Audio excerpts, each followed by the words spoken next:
Hello friends, my name is Alex and filming me today my brother Tada, so he doesn't want to be on camera, or at least today. We're starting here a new channel. This is my Bentley 2006 Bentley Continental GT and I've decided to do a quick review. This is something I really like to watch. So this will be my own kind of thing. We don't have a channel name as I speak, but by the time we finish editing there should be something. Like I said, this is first video, my first honest review.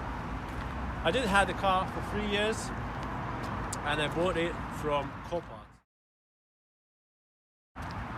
It's salvaged. Basically it's a Cat D and it was slightly damaged. You will see in the pictures. I've replaced this corner here, obviously the door, the whole car is resprayed, the rear end was fixed.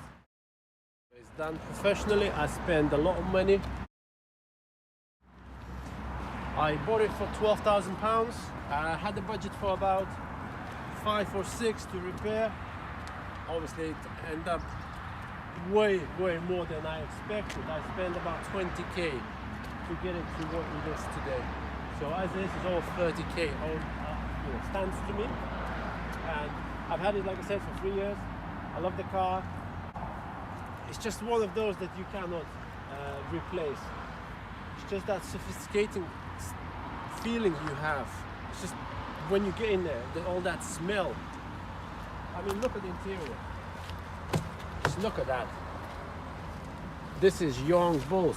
They probably use 7 or 8, I don't know where, to make a single interior. They don't make it nowadays, I think, this.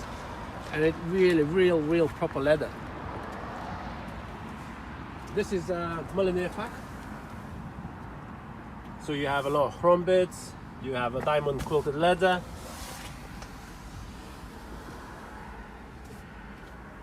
Just over 80,000 miles. And I've traveled to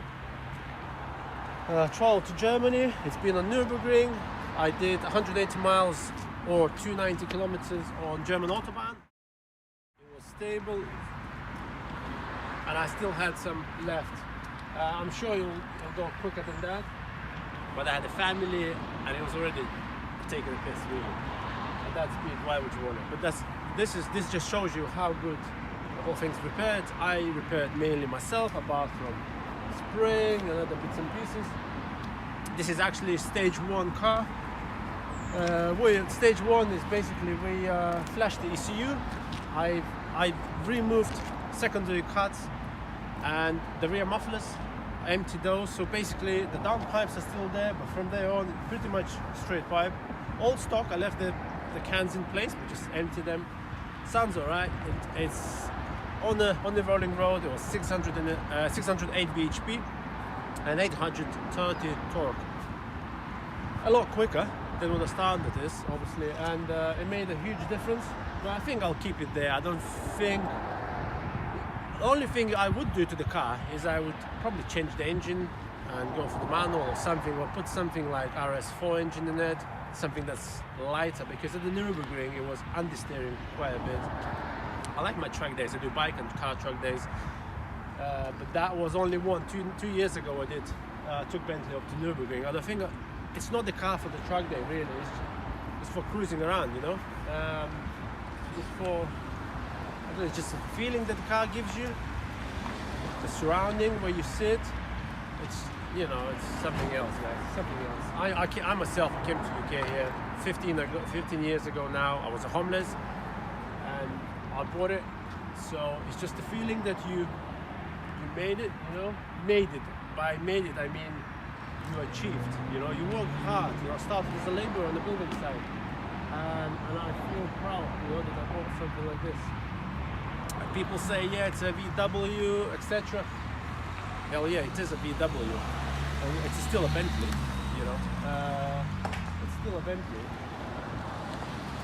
Some parts interchangeable with RS6s and VW, like Phaeton. So you have like suspension, air struts. Instead of buying one, if it goes, which they do go on these cars often, the air strut, right? If you do go to a dealer, they'll charge you £2,000, I think, before even fitting it. To fit, it's easy, you can do it yourself. And I've replaced two, and they're only £200 each second hand from VW Phaeton on eBay. And you fit it yourself, that's £200. That's all it is, second hand with 30,000 miles on them, and they're good. I've replaced both fronts, and I'm happy, and I saved myself a lot of money. Obviously I saved myself a lot of money by fixing the whole thing myself, because it was something else. One of the most expensive things, probably the grille, the headlights. You can see I've got some moisture in them, but it's fine. Usually it's not happening, but it's just I don't drive a car a lot, and it was raining now for the past 2-3 months. We're here in UK. It's just one of those things. When you do drive, that temperature and all the heat under the bonnet dries them out nicely, and you never have this problem. Let me show you the engine. So we're running here W12 6-litre twin turbo, right? Huge, massive lamp.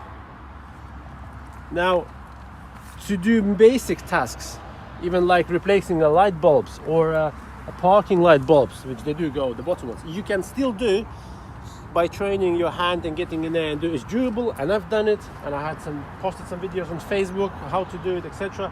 Because dealer would charge you probably £800, and they will remove the bumper, the wing, the wheel arch, the wheel, and do it that way. Or they remove the actual headlight as well to do it that way, which is, it's a nonsense, right? You can do it yourself.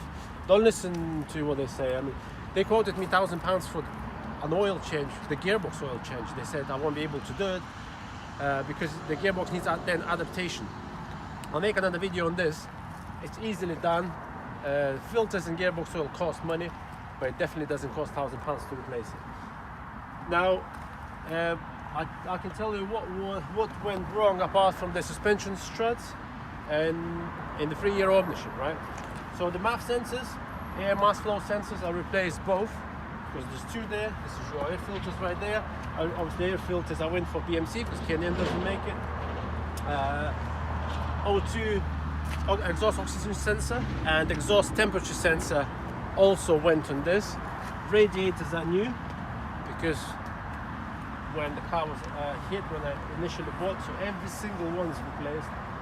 Other than that, it's been smooth. Now this is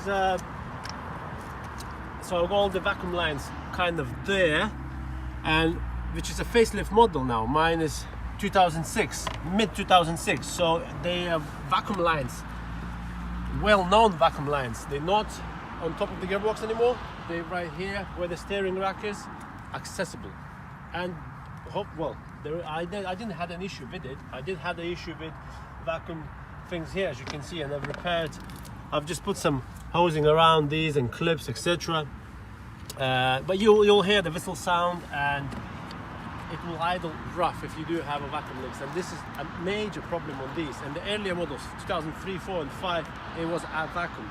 And if you get an earlier model, you need to drop the engine. My friend did, and that's £2,000 job if you don't do it yourself, to replace the vacuum lines on one of these, right? Other than that, solid. Right guys, if you notice the alloys, right, these are not stock for this model. You'll find these on V8 later, 2012 and on model. This is 21-inch now instead of 19-inch Mulliner that were supposed to be on this. These are genuine Bentley alloys, and I'm running P0 Pirelli tires.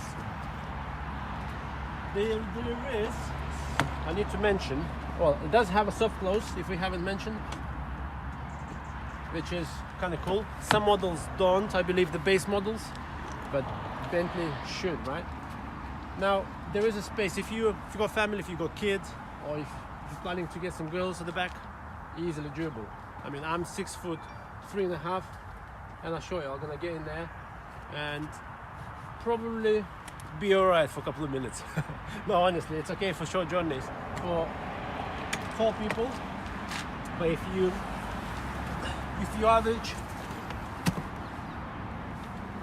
height, you'll be fine. You can see, and there is some still room left there for the front passenger, right? you can definitely, one thing I have to mention, we're gonna go for a drive in a minute. There's one thing you definitely feel in this car is the torque.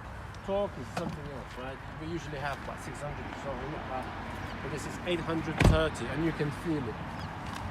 Now they say, oh yeah, it's granddad's car, old man's car, you name it. I'm 33. I bought it when I was 30, kind of to celebrate my birthday, and I'm driving it, nothing wrong with that. And I had M3s, and I own GTR 35. Yeah, it's a different kind of car, and I use it for different kind of reasons. I like it, and I'm keeping it. And you can't say it's a granddad's car, but who cares?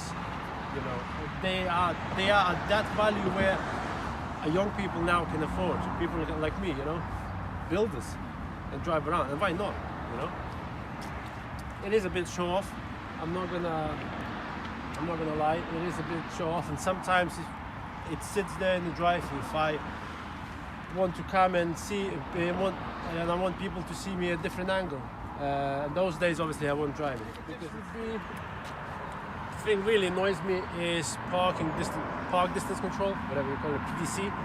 You have to manually turn that off when you leave your driveway, because it won't go off as it would in other cars. If you start moving at 10 miles an hour or above, it will turn off. Not in this one. You'll find yourself coming to the stop at the traffic lights or whatever next to the car, and it'll go like beep beep beep, and you have to switch it off yourself. By the time you go to reverse, it'll obviously come on again. Now, and understeer would be my other issue, because I like my truck days, cars and bikes. I've done Nürburgring, like I said, with the Bentley, and it was understeering quite a bit. But this is what you should expect, because the engine, the whole transmission is bolted on, and it just literally sits up front. And I hear they sorted this on the new one. I'd love to drive the new one, because they shifted the whole unit up front by whatever it was, and it should help quite a bit. The nose is heavy of this car, but then again, it's not purpose to be a truck car, as you would expect. So one of the kind of annoying things, because sometimes when you go some heavy stuff and trying to shift in there as quick as possible, this takes time to open. But then I think Bentley trying to say, you know, why would you rush? What's the point? You know, you got Bentley, so calm down a bit. Maybe that's the case. Anyway, you got decent sized boot, you can get some bodies in there. Right. One of the things that comes to maintenance, not the cheapest obviously, but you don't do it that often. You have to replace 2 batteries on this car. This is your emergency start battery, and this is your main battery that car uses daily. Basically, this gets used, that gets used when you turn the key the other way, when this is dead. So you don't left stranded, which is kind of cool, right? But all that adds obviously quite a bit of weight. The car itself weighs just over 2.3 tons. So it does have a soft close. Once again, you have fully electric seats. You have all the nice chrome bits everywhere that you would expect. Quality, obviously, of this is another level. You have some wood trim. It's all soft, nicely done up, nice stitching all around. This is where we want to go, right? Let's start it up.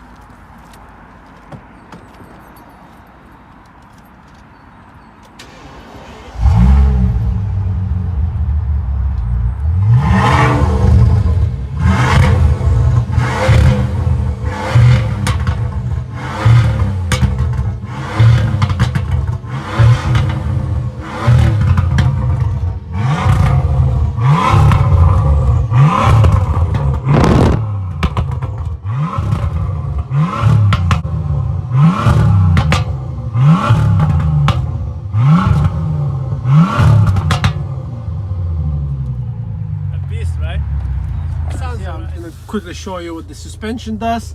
If we press on this button, we can adjust the height, the height of the car. You can see there in normal, if I flick there, the car goes up, right? And if I press there, now the compressor starts pumping and we're actually rising, right? Press again. Well, let's return that to normal. And if you accidentally left into high mode, then at the motorway speeds, the car will let you know and lower itself back down to normal to give you more stability, right?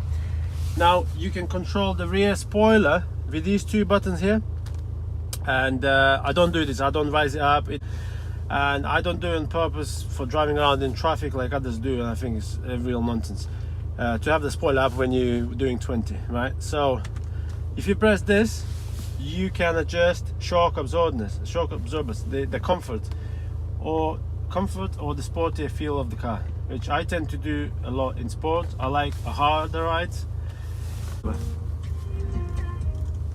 Right, the music in this, I think, is let down. It's not that bad, but man, Bentley, come on.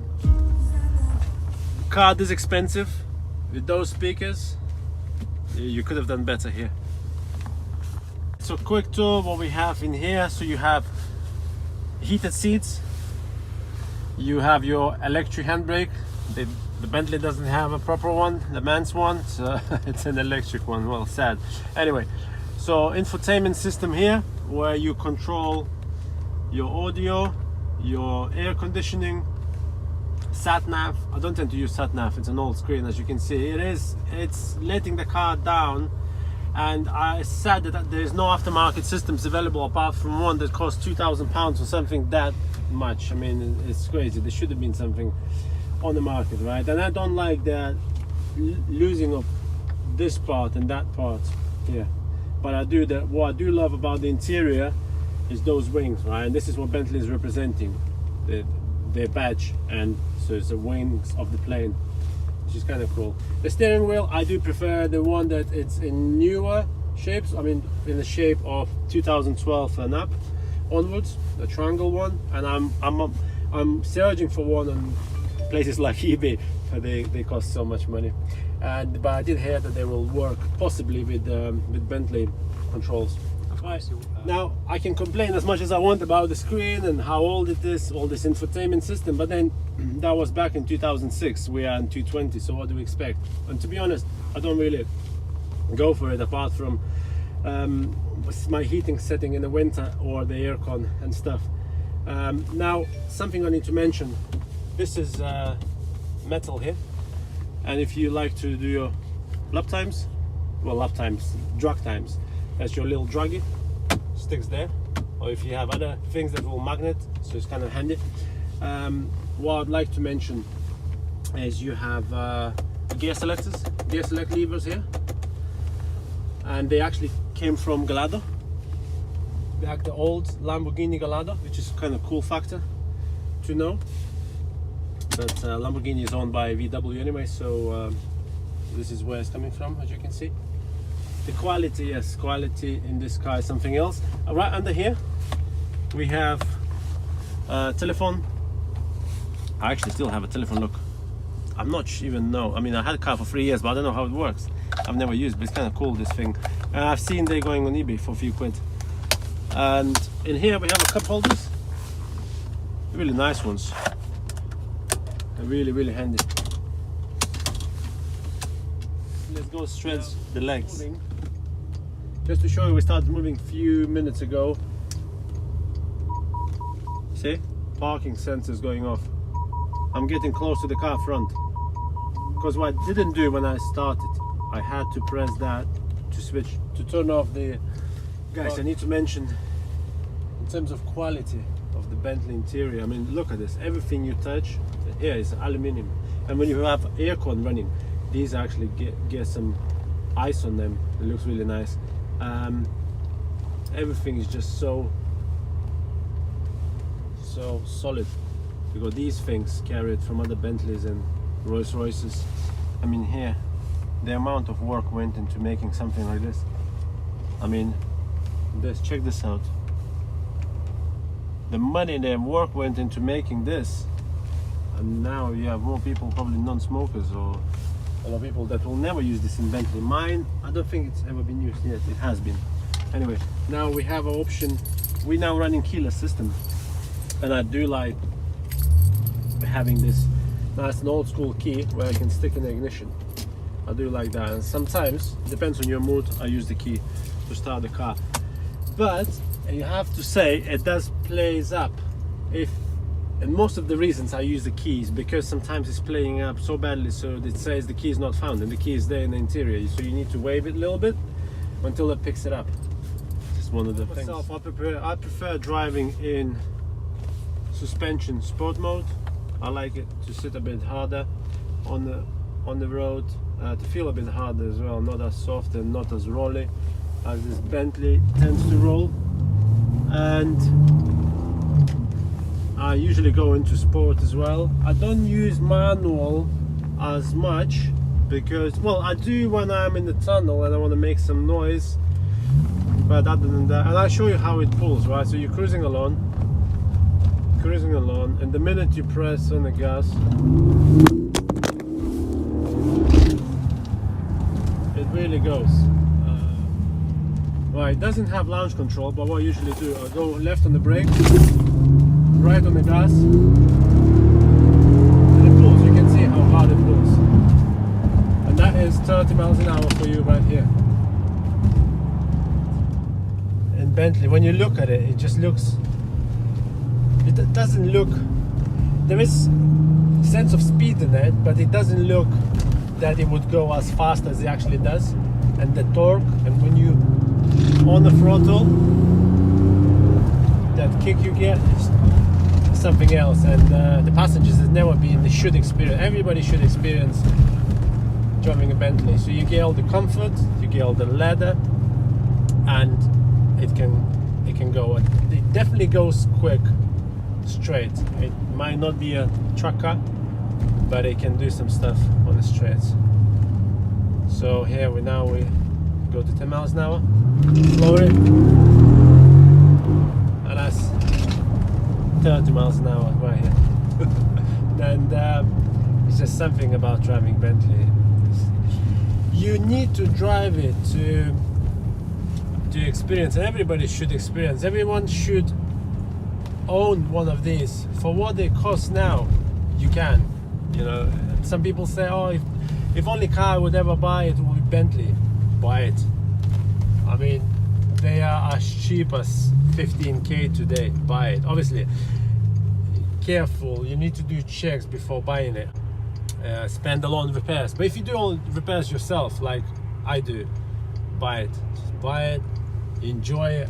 Yeah, you'll lose money. You'll probably lose money on Bentley, but then it's on cars in general, right? We tend to do this.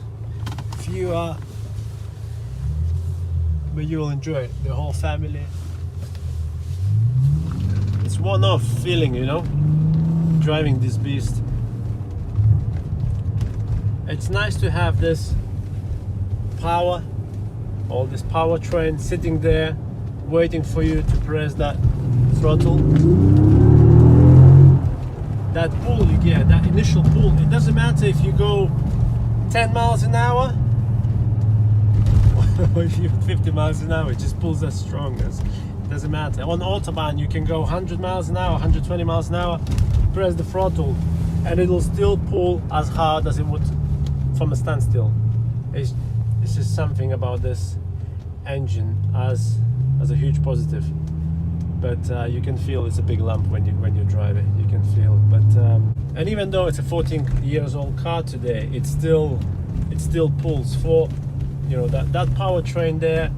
It still can, you know, keep its own at, you know, when comparing or drag racing, you know, having fun on the street. Occasionally with some other sports cars, you know, I mean, it's 4.1 0 to 60.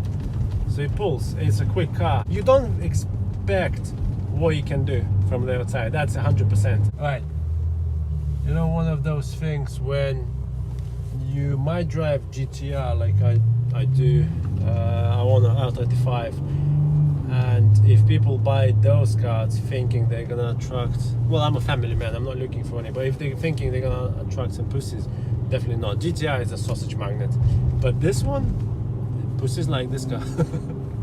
Guys, don't dislike this video. I have one secret to tell you, right? And the secret is here. We're actually averaging 6.5 miles per gallon. 6.5, but who cares? It's a Bentley. Thanks for watching. It's a first one for us, so if you like it, we really appreciate that. If you're gonna dislike it, we appreciate that too. And if we get enough likes, we'll put next to my mate's Bentley 2004 is got fully blacked out, one really good looking, or against my GTR. And yeah, we can make another review, another video, maybe a drag race or something like that, something funny like that. Anyway, have a good day.